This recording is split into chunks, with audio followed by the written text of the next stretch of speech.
साथियों, एनडीए के 12 वर्षों की एक बड़ी सफलता ये भी है कि देश कांग्रेस के कुचक्र से आजाद हुआ है।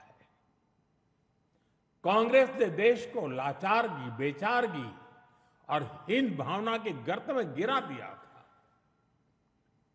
देश को यही एहसास कराया जाता था कि भारत में विकास धीरे धीरे ही होता है, भारत में तेज विकास संभव ही नहीं है।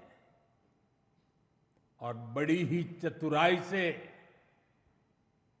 इस धीमी विकास को एक नाम दिया था, हिंदू ग्रोथ रेट। यानी कार्यशैली कांग्रेस की, दायित्व कांग्रेस का, विफलता कांग्रेस की, लेकिन कलंक देश की बड़ी हिंदू आबादी के नाम लगाया गया। जबकि असल में इस कुसंस्कृति का नाम होना चाहिए था कांग्रेस ग्रोथ रेट। इस कांग्रेस ग्रोथ रेट में ना गवर्नेंस थी, ना नीति, ना नियत और ना ही निर्णय।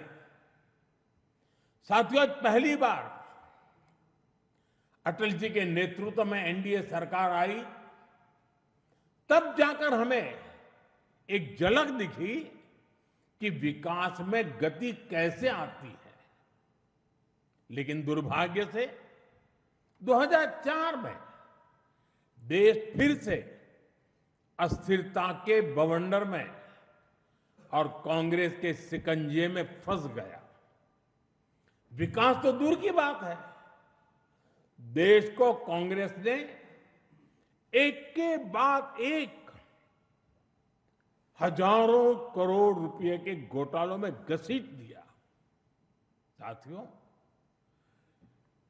देश का भाग्य फिर तब बदला जब 2014 में एनडीए की सरकार बनी।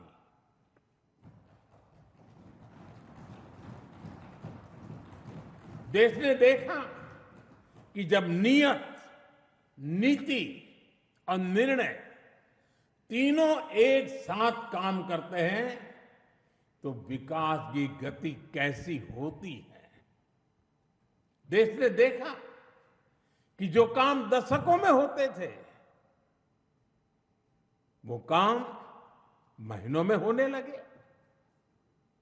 2014 में 74 एयरपोर्ट से 2026 में 160 से अधिक एयरपोर्ट तक, 2014 में 1000 किलोमीटर एक्सप्रेसवे से 2026 में 6700 किलोमीटर एक्सप्रेसवे तक, 2014 में सिर्फ 5 शहरों में मेट्रो से 2026 में 20 से ज्यादा शहरों में मेट्रो तक, 2014 में 700 करोड़ रुपए डिफेंस एक्सपोर्ट से 2026 में 23,000 करोड़ रुपए के डिफेंस एक्सपोर्ट तक।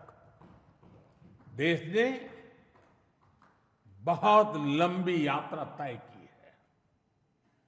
साथियों, 2014 में देश में केवल 25 करोड़ इंटरनेट यूजर थे। आज 100 करोड़ से अधिक यूजर इंटरनेट से जुड़े हैं। 2014 में डिजिटल पेमेंट्स ना के बराबर थे। आज भारत डिजिटल ट्रांजैक्शन में नंबर 1 देश है। 2014 में भारत अपनी जरूरत का ज्यादातर मोबाइल बाहर से मंगाता था। आज भारत 33 करोड़ से अधिक मोबाइल हैंडसेट खुद बनाता है। 2014 में सोलर क्षमता केवल 2.5 गीगावाट थी। आज यह 150 गीगावाट से अधिक है। 2014 में एथेनॉल ब्लेंडिंग केवल 1.5% था। आज यह 20% तक पहुंच चुकी है। 2014 में देश की एक भी सेमीकंडक्टर यूनिट नहीं थी। आज देश में बन रही 10 से ज्यादा सेमीकंडक्टर यूनिट्स भारत को आधुनिकता की तरफ ले जा रही है। साथियों, हमने देश की जरूरतों को अपनी नीतियों और निर्णयों का आधार बनाया। नई सोच से नए फैसले लिए। हमने युवाओं के लिए स्किल डेवलपमेंट मिनिस्ट्री बनाई। सहकारी क्षेत्र को मजबूती देने के लिए अलग कोऑपरेटिव मिनिस्ट्री बनाई। हमारे मछुआरे भाई बहनों के लिए अलग फिशरीज मिनिस्ट्री बनाई। हमारा फोकस क्लियर था, विकास की इस दौड़ में कोई पीछे न छूटे। साथियों, हमने दिव्यांगजनों के लिए कानून बनाया। आदिवासियों के लिए जनमन जैसी योजनाएं शुरू की। पशुपालकों और मछुआरों को पहले किसान क्रेडिट कार्ड का लाभ नहीं मिलता था, हमने उन्हें भी इस सुविधा से जोड़ा। और इतना ही नहीं, हमारी सरकार ने रेहड़ी पटरी वालों को भी स्वनिधि क्रेडिट कार्ड की सुविधा दी। साथियों, सवाल यह है कि अगर 12 साल में इतना कुछ हो सकता है तो फिर दशकों तक क्यों नहीं हुआ? ये कांग्रेस ग्रोथ रेट और एनडीए ग्रोथ रेट का अंतर है। एक व्यवस्था लोगों को इंतजार कराती थी, आज की व्यवस्था परिणाम दिखाती है। एक व्यवस्था काम अटकाती भटकाती थी, आज की व्यवस्था कहती है काम अभी होगा, समय पर होगा और बड़े पैमाने पर होगा। और इसलिए साथियों, 2014 से 2026 की कहानी केवल आंकड़ों की कहानी नहीं है। यह उस भारत की कहानी है जिसने पहली बार अपनी पूरी क्षमता के साथ दौड़ना शुरू किया है। वो भारत जो बड़े लक्ष्य तय कर रहा है और इन लक्ष्यों की प्राप्ति के लिए जी तोड़ मेहनत कर रहा है।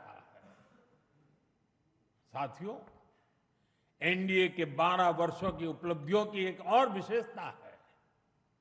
हमें ये उपलब्धियां वैश्विक अस्थिरता और अशांति के दौर में हासिल हुई है।